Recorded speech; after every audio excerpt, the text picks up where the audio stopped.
राम राम लागदर सरकारी नौकरी की तैयारी करने लग रहा था नु सोचा था आरक्षण लेके और फटाफट से नौकरी लायक जुआ ना ना ना ना ना ये बुआ बात नहीं रही क्योंकि नियम कानून बदल दिए हैं। राम राम जी सारे ने, मैं तारा साथी मोहित पुनिया बताम सारे का जॉब स्टार के यूट्यूब चैनल पर बड़ी दोपहरी में 12 बजे के शुभ समय के ऊपर आप सभी का फिर से स्वागत है। सुना जो क्या अंतर है तो भाई अब जो SC ST OBC और EWS जो भी कैटेगरियां थी अलग अलग जिनको जो आरक्षण मिलता था उसके अंदर भाई एक बड़ा बदलाव कराया गया है। सुप्रीम कोर्ट के द्वारा ऑर्डर जारी किए गए हैं और जो जनरल कैटेगरी है भाई उनकी मौज होगी है, कैसे होगी वो सारी की सारी चीजें आपको इस वीडियो के अंदर विस्तार पूर्वक बताऊंगा। भाई क्या मामला था, कोर्ट ने क्या ऑर्डर दिए, पहले क्या सिस्टम चलता था आरक्षण का और अब बदलाव के बाद अब सरकारी नौकरी के लिए जब भी आप आवेदन करोगे और जब आप जॉब लगोगे तो अब क्या नया रूल चेंज होकर लागू हुआ है, ये चीजें आप लोगों को अब विस्तार पूर्वक बताऊंगा। अब ये भी रिसेंटली 1-2 दिन पहले फैसला आया था, देखो ध्यानपूर्वक क्या कुछ मामला है, क्या कुछ चीजें आ जाओ बताता हूं।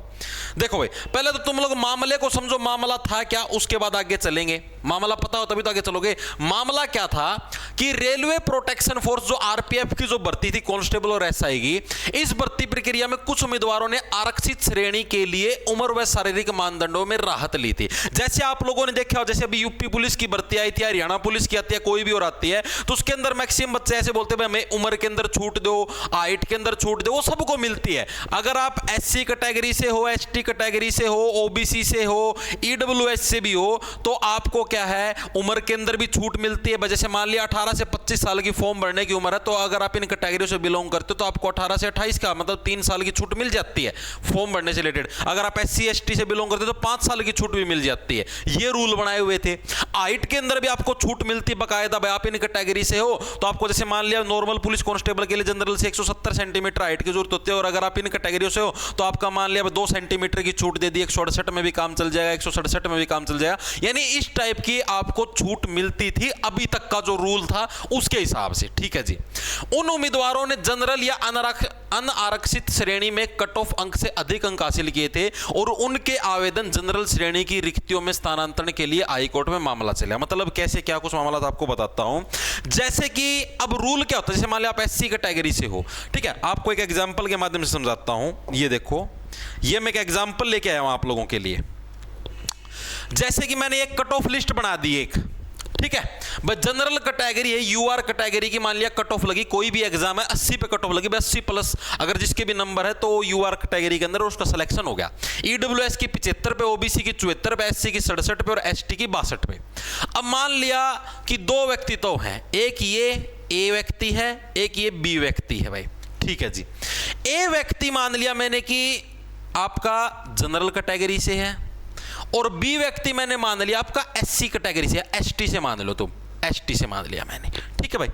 जनरल कैटेगरी वाला जो व्यक्ति है A, इसके नंबर आ गया मान लिया 85, ठीक है जी। और ये जो ST कैटेगरी का बच्चा, एक C बच्चा भी मान लो, ठीक है, और ये भी तुम्हारा ST कैटेगरी से ही है, ठीक है। इस B वाले के नंबर आ गया मान लिया 64 और ये जो ST का जो C बच्चा है इसके नंबर आ गया मान लिया 82। ये मैंने इनके नंबर मान लिए, ठीक है जी। A बच्चा है जिसके 85 नंबर है, 80 कट ऑफ थी, तो ये तो जनरल के अंदर काउंट है ही है, तो इसका तो रोड़ा हो गया खत्म, ठीक है जी। अब ये B बच्चा, B के अंदर ST कैटेगरी के अंदर कितने नंबर है 64, ST की कट ऑफ कितने बता रखी मैंने 62, तो यानी ये बच्चा हो गया ST कैटेगरी के अंदर शामिल, ठीक है, जिसका भी सिलेक्शन हो गया। अब ST कैटेगरी का ये जो C बच्चा है इसके नंबर आए हुए हैं 82, तो ये ST के अंदर इंक्लूड नहीं होगा। ST के अंदर क्यों? क्योंकि इसके जो नंबर हैं वो जनरल कैटेगरी की कट ऑफ को भी पार करने लग रहे हैं। जनरल की कट ऑफ 80 है ना और इसके 82 हैं, तो यानी इसके जो नंबर हैं वो जनरल की कट ऑफ को भी क्रॉस करने लग रहे हैं, तो यानी इस बच्चे को जनरल के अंदर इंक्लूड किया जाएगा, यानी कि डबल बेनिफिट हो गया। पहला बेनिफिट तो हाइट के अंदर छूट मिली, चेस्ट के अंदर छूट मिली, उम्र के अंदर छूट मिली, फॉर्म की फीस के अंदर छूट मिली, ठीक है जी। उसके बाद यहां पर रिजर्वेशन मिला हुआ है भाई, ST कैटेगरी की इतनी सीटें हैं आप लोगों के लिए अलग से आरक्षित, ये सीटें तो है ही हैं। साथ के साथ अगर आप जनरल कैटेगरी से फालतू नंबर लेते हो तो जनरल की सीट भी आपकी होगी, मतलब डबल बेनिफिट। एक तो कैटेगरी का बेनिफिट, साथ में जनरल कैटेगरी का भी बेनिफिट। तो इसको लेकर सुप्रीम कोर्ट, मतलब ये रूल होता था अभी तक, जो अभी तक चलता हुआ आने लग रहा था, तो इसको लेकर सुप्रीम कोर्ट का ये डिसीजन आया है। इसके अंदर देखो अभी आपको और पढ़ाता हूं इसके अंदर, तब आपको और अच्छे समझ में आएगा। तो ये चीज थी भाई, उन उम्मीदवारों ने जनरल श्रेणी में कट ऑफ अंक से अधिक अंक हासिल किए। जैसे मैंने अभी आपको एग्जांपल बताया कि एसटी का अगर कोई बच्चा, उसके अगर 82 नंबर है और जनरल की कट ऑफ 80 थी, तो इसको जनरल में माना जाएगा, ठीक है, इसको एसटी में नहीं माना जाएगा। और उनके आवेदन जनरल श्रेणी की रिक्तियों में स्थानांतरण के लिए हाईकोर्ट में मामला चला, ठीक है जी। हाईकोर्ट ने डैश डैश के आधार पर कहा कि यदि आरक्षित उम्मीदवार जनरल कट ऑफ से ऊपर है तो वह अनारक्षित पदों पर नियुक्त किए जाएंगे। मतलब हाईकोर्ट ने यही बात बोली कि अगर यूआर की कट ऑफ 80 है और एससी या एसटी के किसी बच्चे के नंबर 82 हैं या 84, जो भी मतलब 80 से प्लस हैं, तो इसको एससी एसटी की बजाय जनरल में इंक्लूड किया जाएगा। तो बच्चों ने कर दिया केस, भाई इनको यहां पर भी सीट मिलने लग रही है, ठीक है, अलग से इनकी रिजर्व सीट छोड़ दी और ये जनरल के अंदर भी आने लग रहे, तो डबल डबल बेनिफिट उठाने लग रहे हैं। हाइट टेस्ट के अंदर भी छूट मिली। अब सुप्रीम कोर्ट ने क्या डिसीजन दिया? सुप्रीम कोर्ट ने इसे रद्द कर दिया। ये जो डिसीजन था हाई कोर्ट का, सुप्रीम कोर्ट ने इसे रद्द कर दिया और यह कहा कि केवल यह नहीं कि कोई उम्मीदवार जनरल कट ऑफ से ऊपर हो, बल्कि उन्हें जो राहत मिली जैसे उम्र, शारीरिक मानदंड आदि, उसका स्वरूप और भर्ती नियम बहुत महत्वपूर्ण है।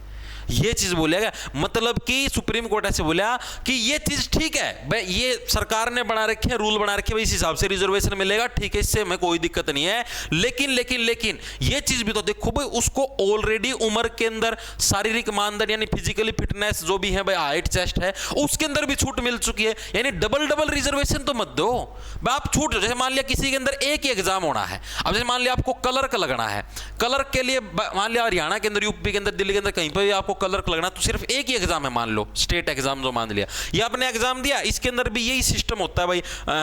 रिजर्व कैटेगरी का बच्चा अनरिजर्व की कट ऑफ पार कर देता है, उसको अनरिजर्व में माना जाता है, ठीक है, तो वो बच्चा शुमार हो गया, उसमें कोई दिक्कत नहीं है, ठीक है भाई, हाँ होगा, ये रूल बना रखे हैं, सरकार ने बना रखे हैं।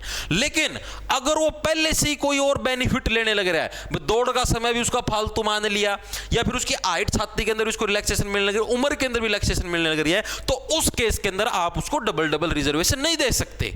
आपने उधर भी दे दिया और उधर भी निकल, इससे तो जनरल कैटेगरी का बच्चा बिल्कुल ही मर जाएगा, ठीक है। तो यानी कि उसका स्वरूप और भर्ती नियम बहुत महत्वपूर्ण है। दूसरे शब्दों में, आरक्षित उम्मीदवार यानी रिजर्व कैटेगरी का जनरल पोस्ट में माइग्रेशन तभी संभव है जब नियम ऐसा अनुमति देते हैं और राहत का स्वरूप ऐसा ना हो कि जनरल उम्मीदवारों के समान तरीके से अंगीकृत हो। चीजें समझ में आई? यानी कि अगर जैसे कोई भी नोटिफिकेशन आता, मान लो यूपी पुलिस की भर्ती आती है, हरियाणा पुलिस की भर्ती आती है, उसके अंदर स्पेशल मेंशन कर रखा है कि हम लोग भाई डबल डबल रिजर्वेशन देंगे भाई, हाइट टेस्ट के अंदर भी छूट देंगे, उसके बाद फिर उनको पेपर के अंदर भी छूट देंगे भाई, आप माइग्रेशन कर सकते हो भाई, अनरिजर्व से रिजर्व से अनरिजर्व में जा सकते हो। अगर आपने स्पेशल मेंशन कर रखा है तभी ये छूट मिलेगी, वरना नहीं मिलेगी, वरना सिर्फ एक ही बार ये छूट मिलेगी आरक्षण की, ठीक है। इसके अंदर ये चीज दे रखा है, जनरल उम्मीदवार के समान तरीके से अंगीकृत हो, यानी अंगीकृत का मतलब जो भी उसका फिजिकल होना या और होना है ना, वो जो जनरल कैटेगरी का बच्चा है ना, उसके तरीके से होना चाहिए। जनरल कैटेगरी के अंदर मान लिया 170 सेंटीमीटर हाइट है, तो जो एससी एसटी या ओबीसी का जो बच्चा होगा ना, तो उसकी भी हाइट अगर 170 मान के चले हो आप, ठीक है, तब उसको आप यहां पर फाइनल पेपर के अंदर ये वाला छूट दे सकते हो भाई, एससी से आप लोग इसके अंदर आगे अनरिजर्व के अंदर। लेकिन अगर आपने उसको हाइट के अंदर छूट दी है, दौड़ के अंदर छूट दी, छाती के अंदर छूट दी है, उम्र के अंदर छूट दी है, तो उस केस के अंदर देखो यही है ना, समान तरीके से अंगीकृत का मतलब हो गया उसी टाइप से उसके अंगों को मापा गया हो, ठीक है, तब आप उसको है ये छूट मतलब नहीं दे सकते। चीजें आई समझ में? तो ये फैसला है सुप्रीम कोर्ट ने बदला है, मतलब एक बहुत ही बड़ा डिसीजन है। अब जो भी साथी गवर्नमेंट जॉब की तैयारी करने लग रहे हैं, विशेष तौर पर ऐसी परीक्षाएं जिसके अंदर मतलब हाइट चेस्ट का ये रोड़ा होता है, यानी पुलिस वगैरह की जो भर्तियां होती हैं, तो उसके अंदर थोड़ा सा आप सावधानी बरतना भाई। सावधानी का मतलब ये है कि हो सकता है जो भी तुम्हारा भर्ती बोर्ड है, यानी सुप्रीम कोर्ट ने एक हिसाब से जो भी भर्ती बोर्ड है उसको खुली छूट दी है भाई, आप अपने हिसाब से रूल बना सकते हो। इस केस में भाई आपकी मर्जी होगी कि आप भाई दोनों तरीके से इसको आरक्षण देना चाहते हो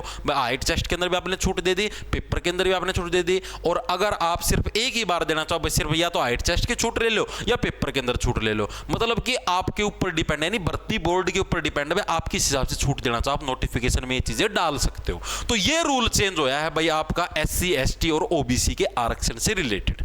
चीजें समझ में आई? तो यही चीज आप सभी को समझानी थी। सभी को राम राम, धन्यवाद, लाना ले लो, खा जाओ फटाफट।